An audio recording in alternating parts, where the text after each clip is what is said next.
Hi everybody, this video I'll be sharing with you guys my fall fragrance recommendations. So if you guys are interested, do stick around.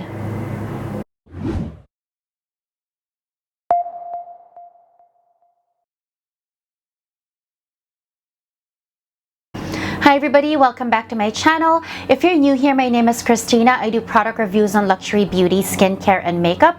Occasionally, I might share a luxury accessory review or a vlog here and there. So press the subscribe button down below and the notification bell beside it so that you can be notified every time I upload a new video.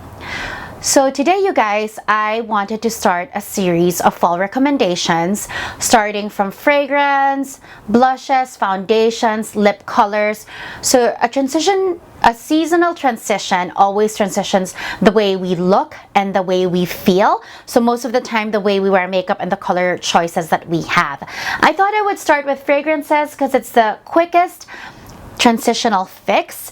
Most of the time, like today, it can start out really chilly in the morning, but by noontime it gets really warm and almost feels like we're back to summer. So with regards to makeup and color, there's a little more time for the change up to a fall wintry look, but that's what I have on right now. But I think when it comes to fragrances, I immediately would switch that out when I see fall colors and we have crisp mornings. It really just is a different vibe. So even in the afternoon, even if the sun comes out, the wind is already more crisp. It's a little more chilly. So if you're walking under a shade, it gets pretty cold. And the way that fragrance reacts to our body when the temperature is lower is very different. And so I usually gravitate towards specific fragrances for a change. These are some of my top favorites. I think these really evoke that more sweater weather kind of vibe when it comes to smell. So the very first fragrance I want to share with you guys is from the iconic fragrance house of Guerlain, and this is their most iconic fragrance. It's Shalimar by Guerlain. This is how the bottle looks. It's still in the iconic bottle, same bottle as it was originally designed in 1925. This is iconic because it is one of the very first ambery scents, or I think some people would call that like one of the very first oriental scents, like a warm oriental musk. This has a vanilla base. I think it has iris and bergamot, and this transcends the test of time. I think this to me is, you know how Chanel No. 5, the original Chanel No. 5 is iconic. I think that's beautiful too, but I actually prefer this better. I'm so tempted to spray, but I think I'm gonna spray all of them. So this is just a beautiful, musky, slightly warm fragrance that's beautiful for fall. And when I say beautiful, not just with your skin, but when you wear wool and cashmere, it's just very different. Like I can't imagine wearing very light florally or like very crisp green fragrances. I'm looking for something warm that's gonna stick to my skin. And you know, when fragrance sticks in the nape of your skin, it just develops so beautifully and it lasts so long. So this is definitely one of my first recommendations. They're still available and it's beautiful fall winter, but I think for the fall, like classic. The next fragrance I want to share with you guys is from Louis Vuitton, and this is Attrap-Reves. This is my first, or was my first Louis Vuitton fragrance. This one is a very sweet floral. And this, what I like about this is I can actually wear this almost all 4 seasons, but I think for fall, it's a bit warm. So for the summer, maybe if you have a special evening dinner or cocktails, but during the day, this is not really gonna work out. But what I like about this is that during fall, when it is cooler, this is beautiful during the day. It's a beautiful floral. Let me just pull up some of those notes. Okay, so here are the keynotes of Attrap-Reves: cocoa, peony accord, lychee accord, patchouli heart, what gives you a little bit of that warmth, Turkish rose absolute, ginger, and bergamot. So why am I smelling this, Guerlain? It has like a very floral introduction, but because it has iris and bergamot somewhere in between, it doesn't turn too sweet, but it is still a sweet fragrance, just a little more unique and elevated.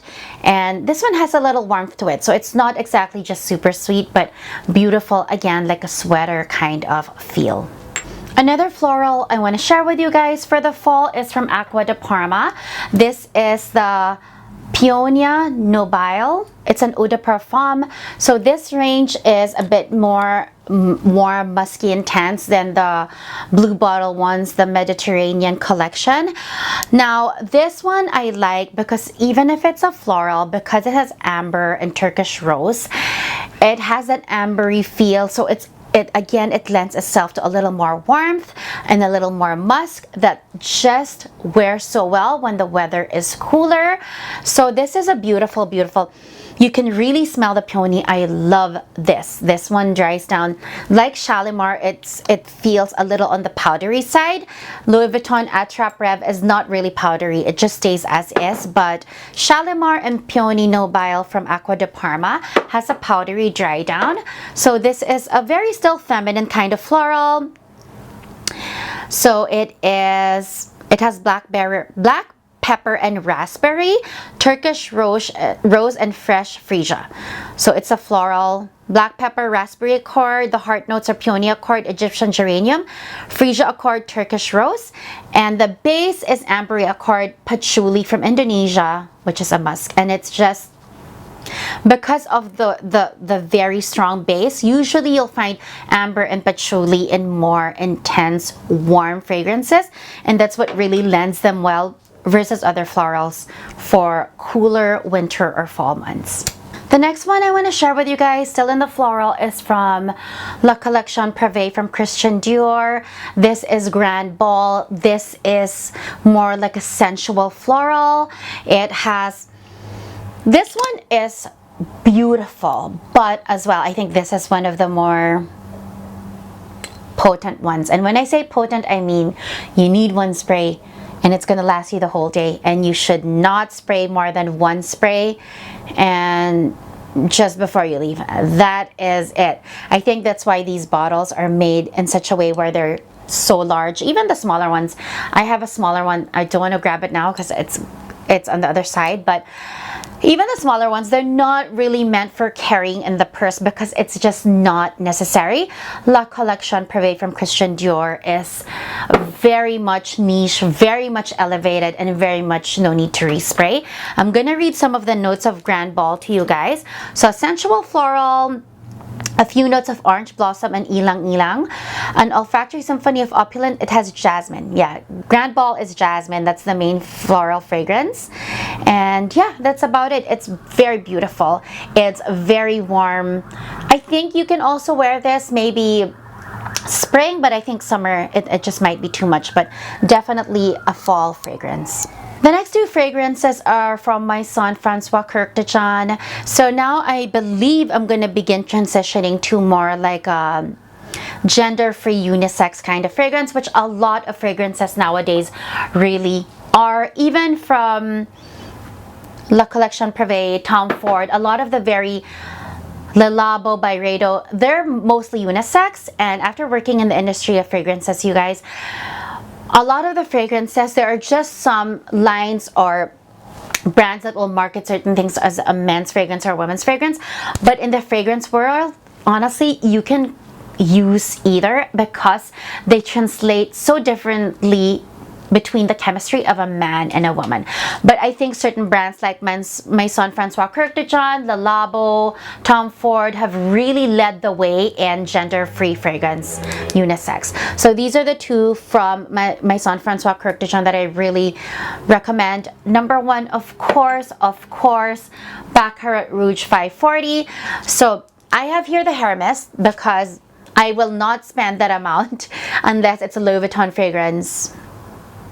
Yeah, I will not, but this one gives the same effect. This one has less alcohol and I think a little more oil, but it stays so well, and the longevity, you guys, is the same, I believe, as the Eau de Parfum. Of course, maybe less potent, but this fragrance that's why it's called Baccarat Rouge is because it was a collaboration with my son Francois Kirk de John Fragrance House and Baccarat, the glass company, on their 250th anniversary.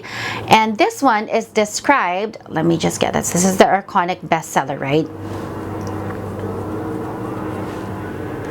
It's a woody scent. Let me just...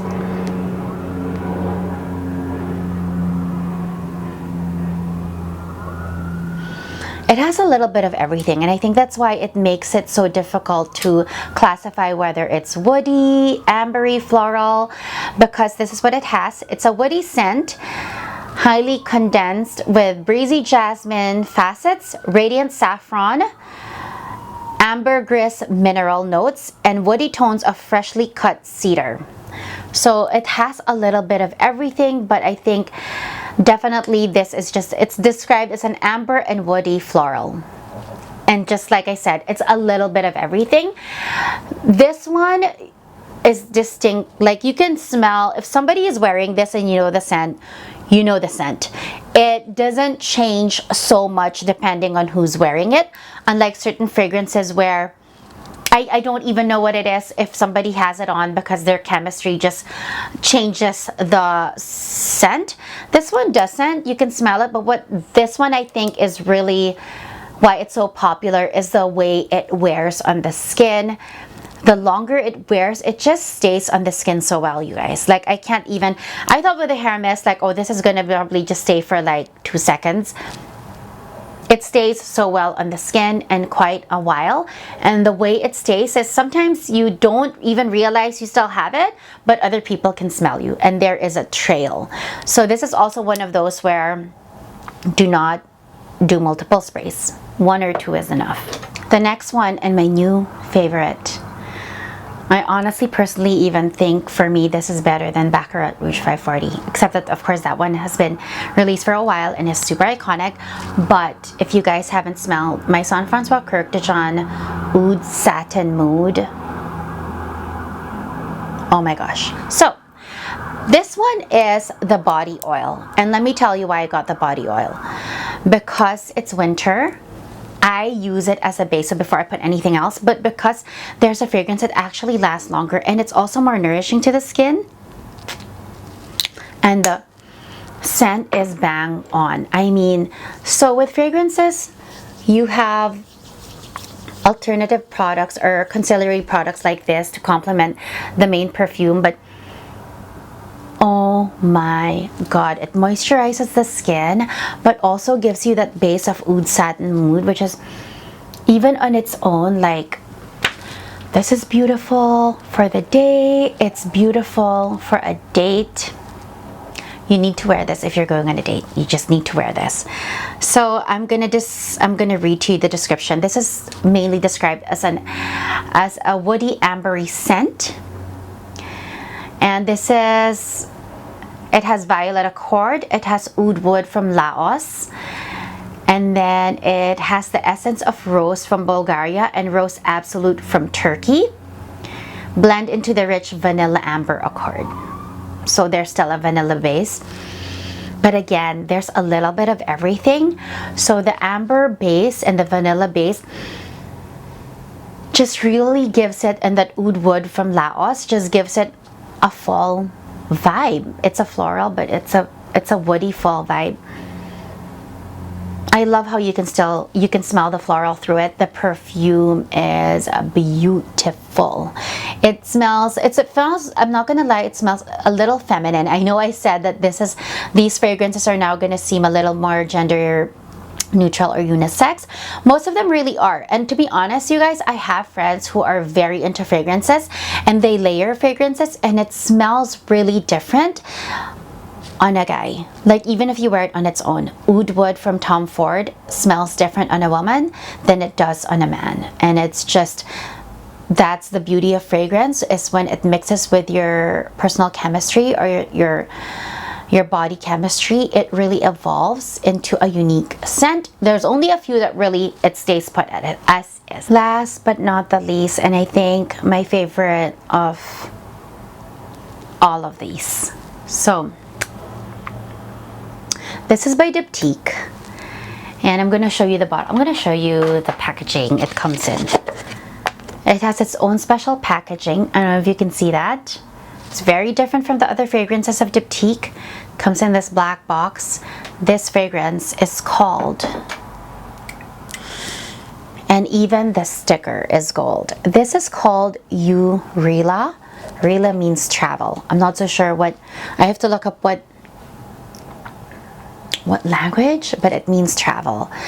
This, I think right now, is one of the best fragrances of all time. Not personally just for me, because this is not something that I would say personally I would wear all the time, but I think it's just so beautiful and unique that I think it outshines a lot of other fragrances out there. This to me is definitely gender neutral, unisex fragrance. This is described as a woody accord as well. So this is lively woody accord softened by iris, vanilla, and saffron. As it would in the heart of the desert, the fragrance becomes warm. Eau Rihla Eau de Parfum, spicy pink peppercorn, and the Atlas cedar evoke the roads of the Middle East. So if you like, you have spicy pink peppercorn, you have iris, vanilla, and saffron, and Atlas cedar. So I think you can kind of see a lot of the main notes that are common in these. Vanilla is always at the heart of most of these. Something woody, oud wood or cedar or amber is always a lot in this. And yeah, woody things, patchouli, warm things, amber, patchouli. But I think this one, you guys, it's just so special. This is also definitely, you just need to spray once. You do not need to carry this around. You spray it once and it lasts the whole day. So when I notice somebody else wearing this, like in my family, if somebody's wearing this, no matter what anybody else is wearing, it overpowers it. I wouldn't say it's in a bad way. You can really smell if somebody's wearing this, but it's like when somebody super beautiful comes in the room and just everybody looks invisible. It's kind of how it is. This is such a beautiful scent, and I think this is not just for fall, but I think this is going to be beautiful for winter as well. It is warm, it is a bit rich, and has a little musk to it. This doesn't dry down to a powder, so, but it's also not so sharp. But this is something that I wouldn't say I would wear for summer at all, even for like a summer evening. I think it's just quite heavy for that and intense. But I think spring you can still wear it, maybe for dinner or a night out, but definitely as a fall and winter fragrance, I think this is just so beautiful. So that's a round up of some of my most recommended luxury niche fragrances for the fall. I think if just to share in terms of intensity or potency, I think the Diptyque Eau Rihla is definitely one spray. La Collection Privé from Christian Dior is a one spray fragrance. It's also quite deep and heavy. I think Shalimar, not so much. I think this too, and if you were gonna do Baccarat Rouge in the Eau de Parfums, definitely one spray. The rest, you can kind of, well, actually Louis Vuitton as well. Louis Vuitton, you don't need to respray during the day. You can, I mean, you don't need to carry this or respray, but that is about it, you guys. I hope you found this video interesting and informative. I love fragrances. Let me know if you saw any of your favorites here. There are also some that are, I didn't mention here, but probably less niche and not as elevated. If you guys want me to share some of those recommendations, I can do that as well. But these are the ones to me that are like holy grail and really like niche if you want to invest in good fall fragrances. So if you have any questions or you guys want to let me know if you tried any of this or how you feel, or if you have any of your own fall fragrance recommendations, please put it in the comments down below. And I will see you in my next video where I'll probably do a similar kind of fall recommendations for another category. Thank you guys for watching. I hope you guys are staying safe and healthy wherever you are. And I hope you guys have a great day or a great evening.